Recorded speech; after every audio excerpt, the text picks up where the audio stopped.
Hello, and thank you so much for joining us today for our special webinar, Automation for the People, How the Robots Make Your SOC More Human Dependent. I'm your host, Dan Kaplan, Director of Content at Simplify, and I hope you're all staying well in these uncertain times.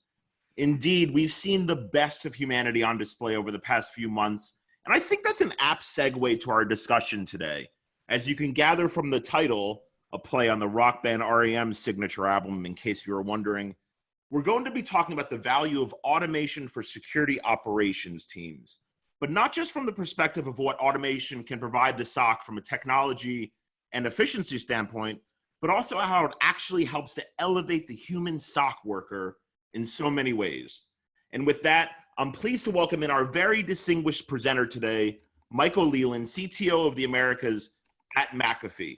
Michael brings 2 decades of senior IT security leadership, and prior to McAfee, served as the CTO of Nitro Security. It's such a pleasure to have Michael with us today, and I know this topic is very near and dear to him, so nobody better to be delivering a talk on it. After Michael speaks, we'll have some time for a Q&A, so please get those questions in via the Q&A chat box. I look forward to a great presentation, and with that, Michael, please take it away. Great, Dan, thank you so much for having me. Good evening, good morning, good afternoon, wherever you may be joining from. As Dan mentioned, I came into this organization of McAfee by way of an acquisition. I was a CTO for Nitro Security. So I've got 16 years of SecOps experience, and security operations and building efficiencies into that workflow have been a priority of mine for a number of years. I think if we look past where we've been and look at where we're going, I think we can all see that there's a trend coming out that might scare some people and might excite others. So historically speaking, white collar jobs have been considered safe, but if you read the headlines, over the past couple of years, people start to worry about some of the things that you're reading, right? So the accelerated adoption of things like AI in everything from software to autonomous vehicles to medical devices starts to question the viability of sustaining this fully human workforce. So it's no wonder that workers seeing headlines like this throughout all sorts of industries are feeling uncertain, about AI, about how it will inevitably impact their industry, and then by definition, what their role in this evolving workplace might look like. So we ask the question, will robots replace us? Will we find ourselves in a position one day where we are no longer necessary? And I think it's a fun comment to make. It's an interesting thing to posit. But I think at the end of the day, we're all asking ourselves, what does our new workplace look like, and what does our role in that workplace become? So I think the more realistic question is, will humans and machines work better together? So this counter argument is probably much more realistic, right? We should be asking how artificial intelligence and automation will help to amplify the skills that make us uniquely human. Right? Will AI free up the human intellectual capital that we're currently spending on things like repetitive, mundane tasks, or tasks that require scale that we just can't compete? Will it ultimately enable human resources to spend on challenges that require better intellect, cognitive reflection as a measure of intuition? And I think the answer to all of these questions is really yes. Yes, people will be displaced by technology that are reliant on artificial intelligence. Yes, it will open up new industries and new job opportunities for many of the workers.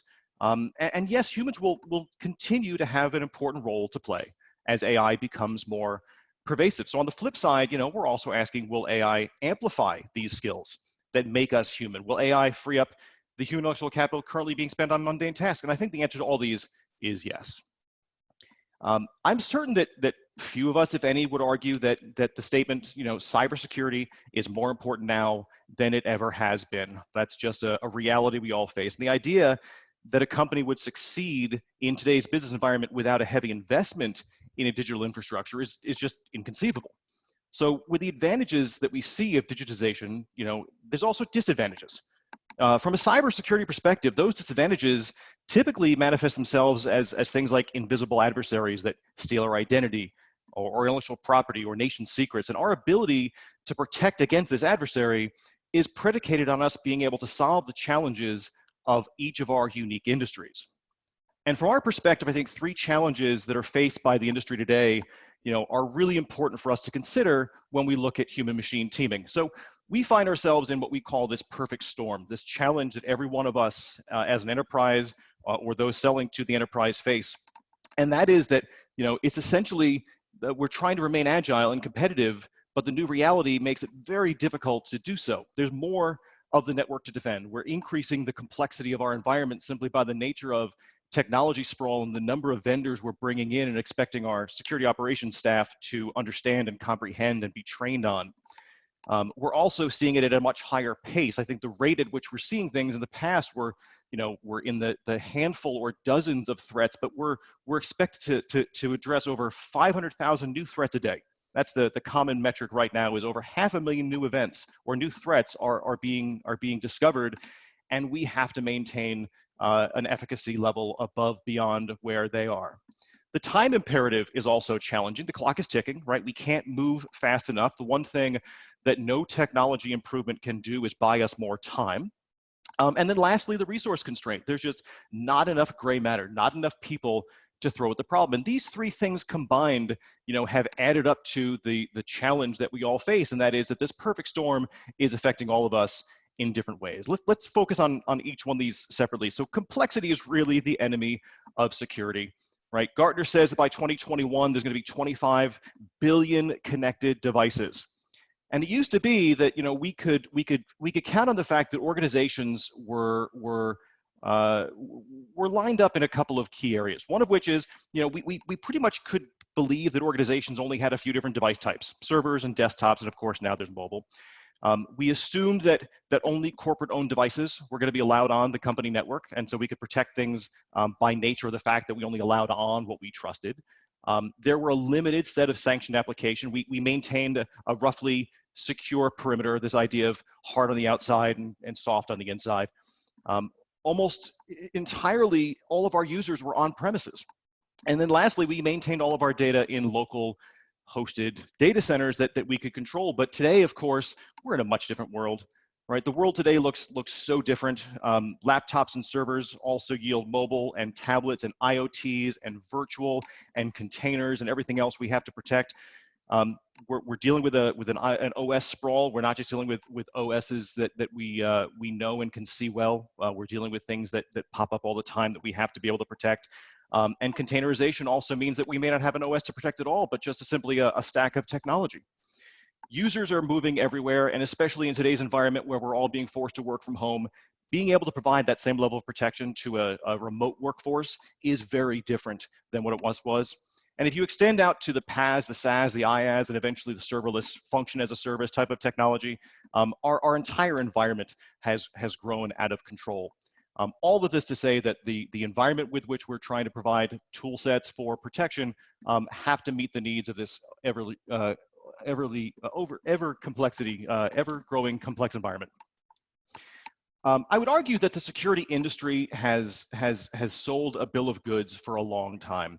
We've all positioned this concept of what a vendor is calling a single pane of glass, and that is if we could just keep everyone focused at a single interface, they'd be that much more efficient. And I would argue that if you even asked McAfee to bring in 4 different specialists for each of our technology areas, they would each bring in a single pane of glass. So now I've got 4 single panes of glass. That doesn't really address the problem of making things simpler. So I would argue that while the industry has promised you for years this single pane of glass, what we've actually delivered you is something I like to call a single glass of pain. And that is that every vendor is different. Every interface is different. There's a learning curve for each one.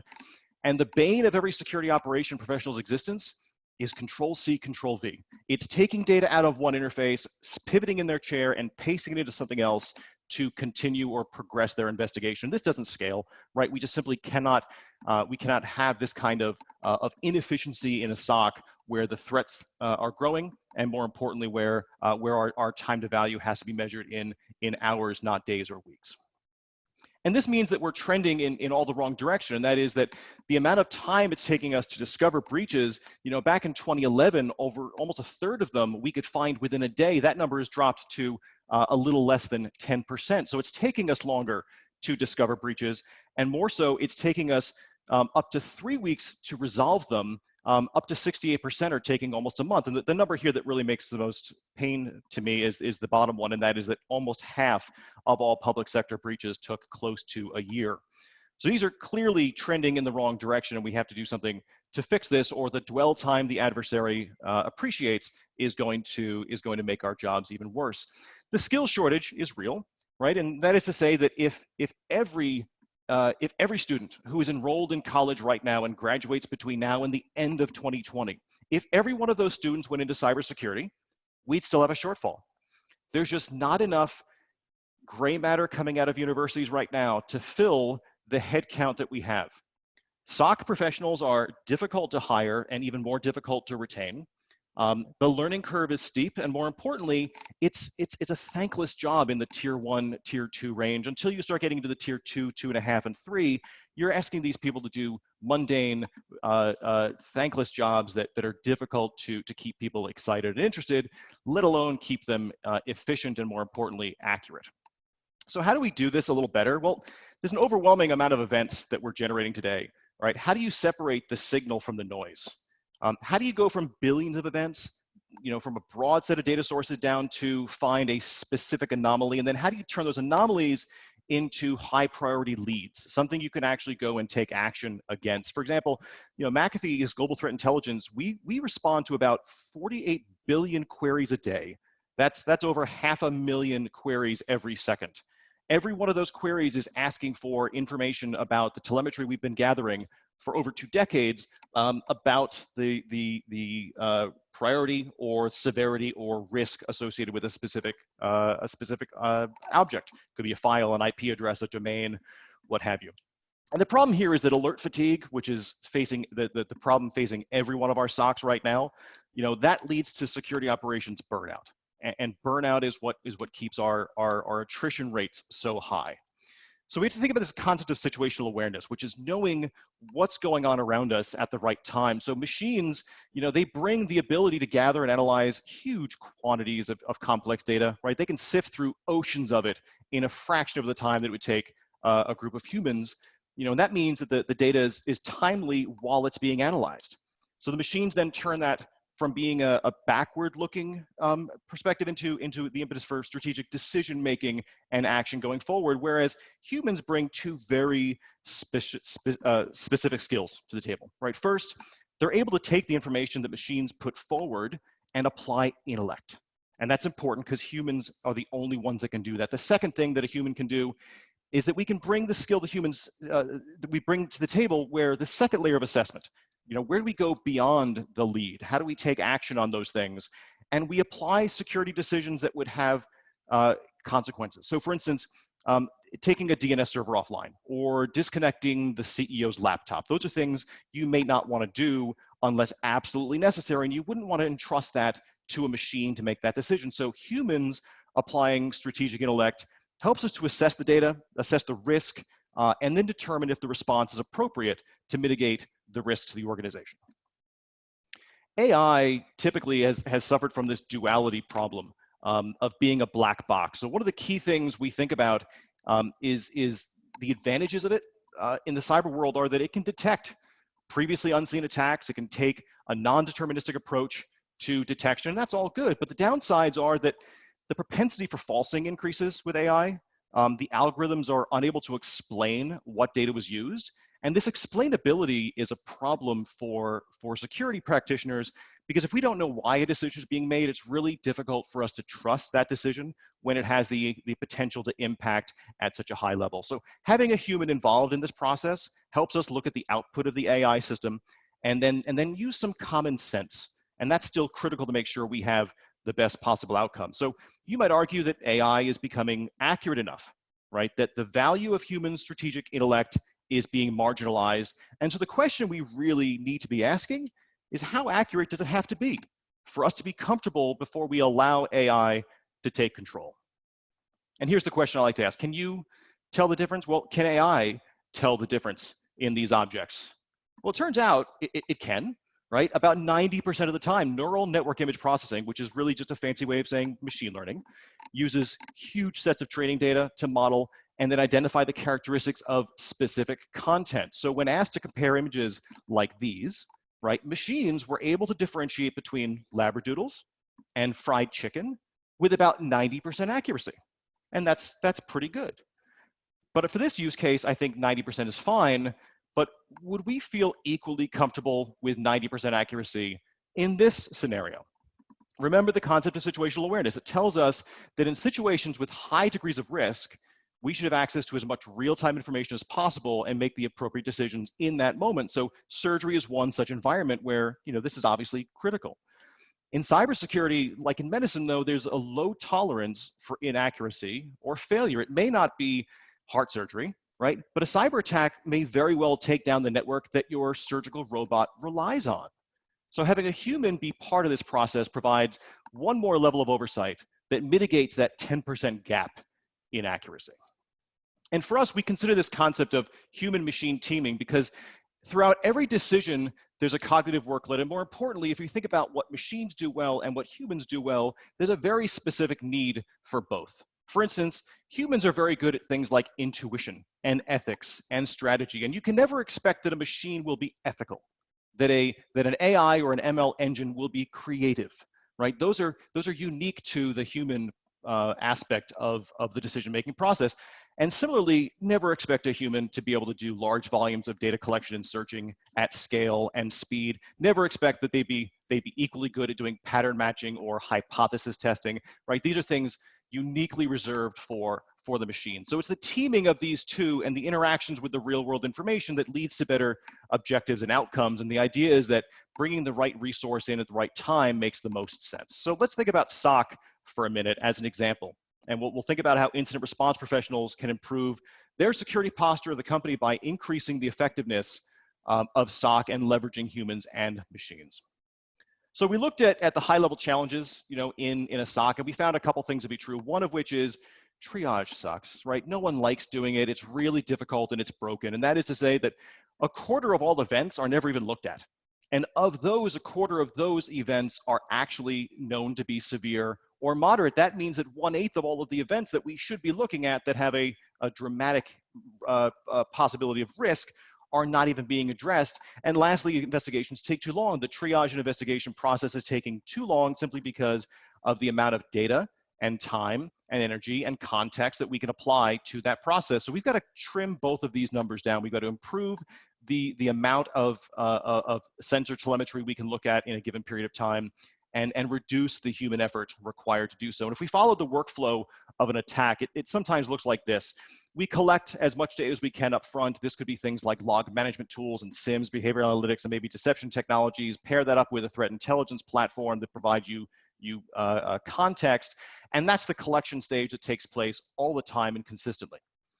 During the investigation, the triage is all about linking it and merging it with existing investigations. And then the preliminary scoping is where you go back to the well and you go back and try to get more data to add into an investigation to make it more relevant or to determine next steps. Prioritization, of course, is making sure you're spending the most time focused on the threats with the greatest potential risk. Scoping, of course, is where we then take visualization techniques and enrichment. And by the way, remember now that enrichment's going back to the well again and grabbing as much more context to add context. And all that happens before you can even think about the response. So what we believe is that the areas in here that there's a key aspect of this that would maximize automation value. There's a key piece of this that is purely AI driven. And then there's a whole section of this which will rely heavily on the human intellect, but it's the combination of all three of these working in parallel that make our jobs easier, more effective, and with better outcomes. So SecOps burnout occurs when we ask our precious human intellectual capital with the separation of signal from noise. Give them too much event volume, and again, their alert fatigue and their burnout happens almost instantaneously. This is almost entirely a job for well-trained machines, right? SIMs perform correlation, UEBAs look for anomalous behaviors, threat intelligence platforms deliver maybe a curated and prioritized feed of known bad atomic indicators, but human-machine teaming helps us make that next move to insights and then decisions. So the key learnings for this process really allow us to continuously refine and improve our responses, make sure that we get to a point where the automated playbooks can be defined to remove the human from all but those essential threat investigation actions. The idea of going from reactive to proactive and eventually prescriptive. And we think, we attribute a lot of this to a gentleman named John Boyd, an Air Force colonel, that created something called the OODA loop. And the OODA loop stands for observe, orient, decide, and act. And this is the driving force behind any well-run security operations team. It's really the foundation for the need to consider automation and orchestration.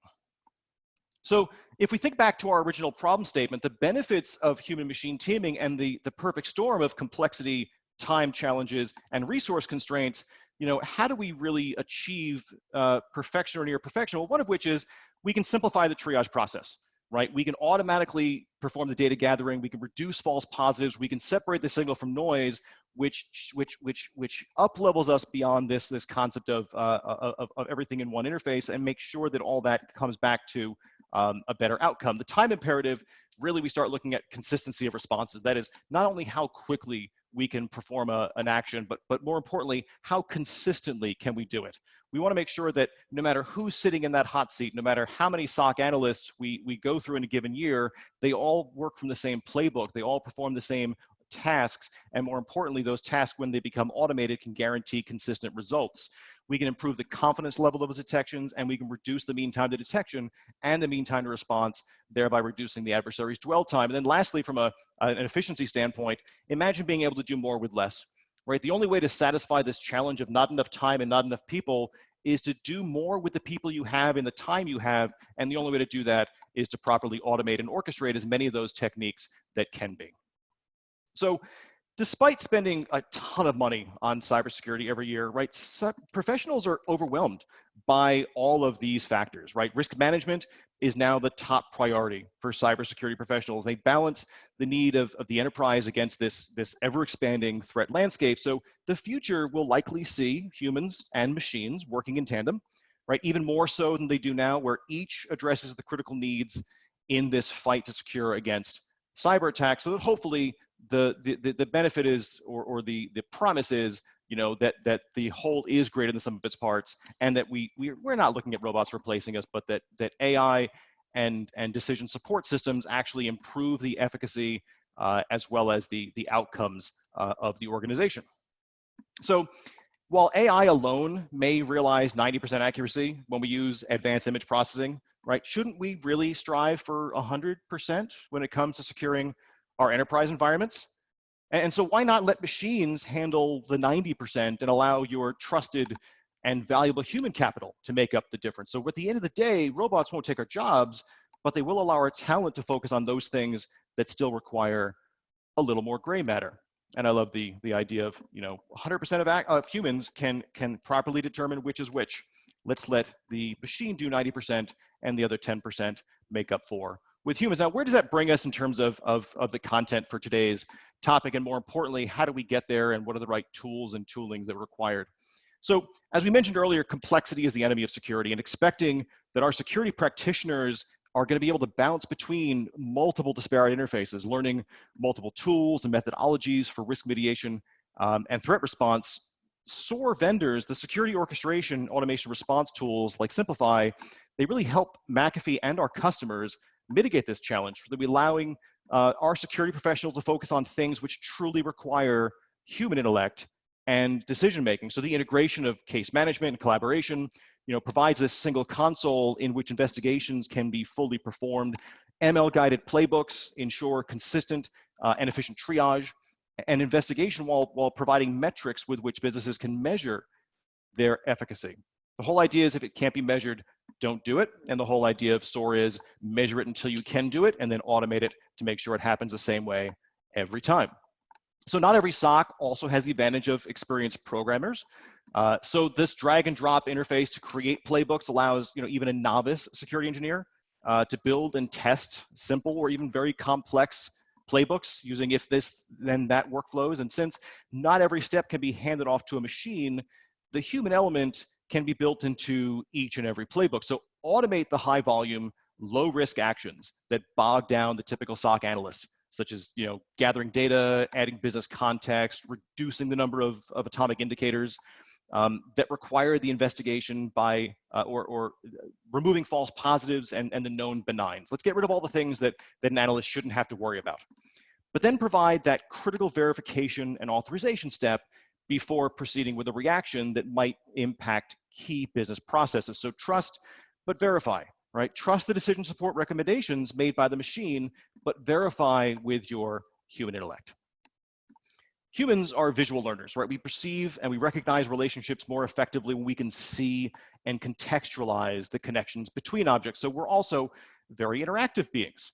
And we quickly learn that the most relevant and impactful components of an investigation, we drill in, we pivot, we find discoveries, we take action, but we only take action once a safe and effective response has been identified. So when we do this enough time, the machine will learn and can prompt or even suggest a playbook of behaviors and actions that most commonly lead to a successful resolution. So do until the machine can tell you what to do, and then more importantly, suggest those behaviors into common playbooks that are most effective.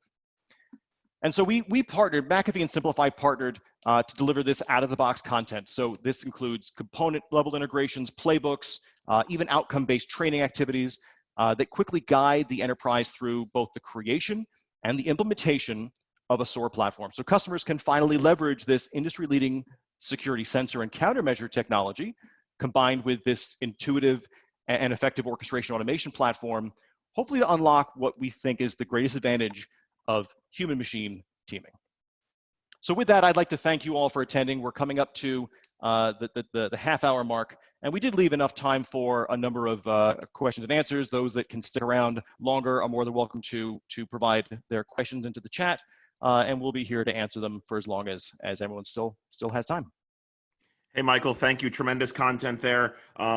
Really enjoyed, even as a vegetarian, I appreciated the Labradoodle and fried chicken analogy that you drew there. So that was great. Like Michael said, we have some time here to answer some questions. So if you want to stick around, please do. We have some that have come in. I'll jump right into those. Michael, and I think this was referencing your most recent slides on SOAR technology. The question was, what is the difference between this strategy and tuning your SIM properly to drown out the noise? This person is trying to make a business case to their company for this type of solution. So, and I say this honestly from a guy who built a SIM technology in the past, and I've seen how SIM as a standalone technology has historically been oversold and underdelivered. And I say that because onboarding data sources into a SIM environment is a heavy lift. There's a lot of data to be onboarded. There's a lot of correlations to be built. And the problem sometimes with SIMs is they don't always have the right level of business context. And SIMs tend to be very network visible, but endpoint blind. Whereas let's say a good EDR solution is endpoint visible, but network blind. And it's not until you start combining those together and you can start realizing the benefit of all the data collection and correlations being done in the SIM, all of the telemetry and sensor visibility you have from the endpoint, whether that's an EDR, an EPP, or some hybrid of the two. And I would argue that SIM is probably one of the best starting points for an investigation, but it's definitely not always the end point of an investigation. That is to say that correlation rules get us halfway there. They can elevate the singular event or multiple event streams into a higher order action. Let's say a brute force login is a great example. 10 login failures followed by a successful login within a 5-minute window of time could be called a brute force login attack. That's a singular correlated event as opposed to 11 discrete events. So correlation in a SIM gets you to the point where an investigation may need to start, but it may not have all of the business context, threat intelligence interface that can give you that next level of action. Some SIMs also lack the response capability. And that is that, you know, they may do great with taking certain actions against certain things, but certainly are not going to have the same level of supported ecosystem and integration with the security community that a SOAR will have. So leveraging the fact that SOARs are vendor agnostic by their nature, so are SIMs, but may not have the reaction capability that a SOAR would. And SIMs typically don't also have good workflow capabilities for investigation handling. So they may have ticketing or case management systems, but not full investigation stacks. So it's not going to be forensically relevant. And if to that person who asked that question, or anyone really, if you're looking to get acquainted with SOAR, the slide on your screen right here Simplify.co/community is a great way to dive in quickly and free. All right, Michael, I appreciate that answer, and I want to pivot a little bit to current times. Like today, we're seeing a lot of workers obviously moving to teleworking. The same thing is probably happening for a lot of SOCs. Remote work has become the new norm. I'm wondering this message of the synergy between automation and human acumen. How does that play out in a remote environment? It's a great point. Specifically, in the world we are currently forced to live in, we are no longer able to sit side by side in a work environment where we can share experiences. And it's more common now to be able to have an active Slack channel than it is to simply call over the wall or cubicle to find out who's available and what they've seen and sharing of information. No longer do we have the advantage of water cooler talks. We now have to force ourselves to be in front of an interface that may not always be conducive to sharing of information and intellectual property. So the idea behind remote SOCs, whether you're outsourcing it or you're now forced to send your SOC home and work remotely, is those individuals still need full access to all of the context they once had. Now DLP becomes also another issue of if that data is even allowed to leave the organization, let alone if you're in Europe and you've got GDPR concerns about where this user's accessing and viewing data. But the idea behind it is if you can still provide that singular interface, that single workspace in which not only the investigation occurs, but all case and ticketing occurs, where all escalations occur, where a common communication can occur via Slack or other mechanism of collaboration. The idea is we still need to provide that level of interface in place of face-to-face contact with fellow SOC analysts. We've now got to automate that as much as we can, and that's all facilitated by the SOAR platform as well. Yeah, and to the point of SOAR platforms, Michael, we have a question coming in. What are the typical challenges that a company may face when adopting a SOAR solution? So, I tell people all the time and I'll bring this back to the way SIMs had been oversold and underdelivered. I think people decided late in the game how to onboard data sources to a SIM. And so there's two schools of thought. You put all your data in and figure out what to do with it later. That's one way. Or you determine a use case, you onboard the data sources required to answer that specific use case, you confirm that use case works well, and then you rinse and repeat. So you simply keep doing that over and over again, like the OODA loop, until you can confirm that you're getting everything you need to address the outcomes and use cases you have defined. SOAR is no different. And that is, but that you have to pick the common use cases that you want to attack, whether that is the spear phishing use case, whether that is threat intelligence integration and enrichment. Pick a couple of key use cases, determine which component connectors to integrate first, making sure that they're all API capable. And I would also add one thing, and that is that McAfee went to a great length to open up something called the data exchange layer, or the DXL, which we've also now published a full DXL ontology. So in addition to a taxonomy of what can be done, the ontology says how it can be done and to whom. And we're actually co-founders of the OCA, which is the Cybersecurity Alliance, the Open Cybersecurity Alliance.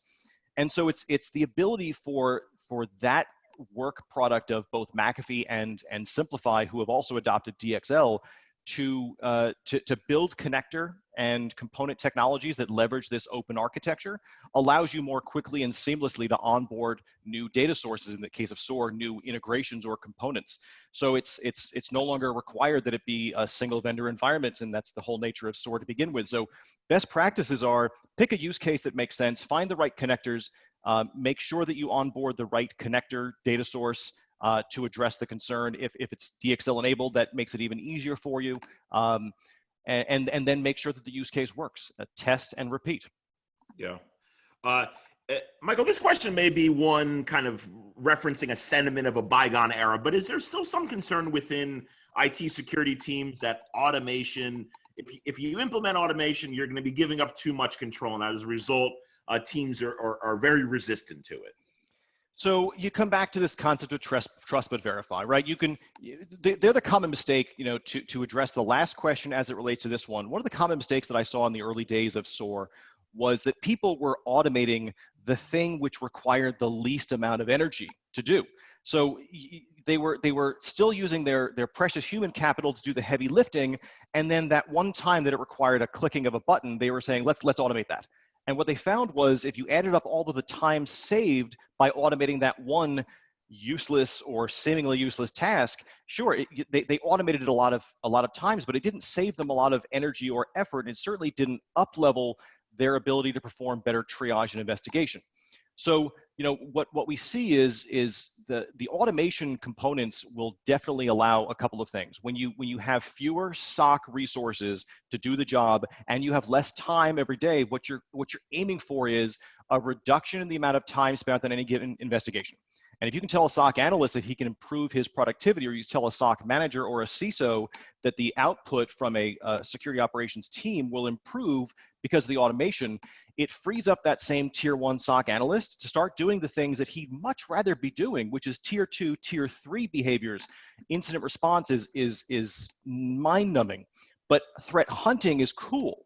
And if you tell your SOC analysts that they can now become threat hunters, which I think every one of our enterprises wants to be that level of maturity, but just doesn't have the skill set or time to get there, now all of a sudden your SOC analysts are not seeing automation as something that's taking their job, but taking away the thankless, mind-numbingly dull things that used to take up a lot of their time, which is data gathering, assembly.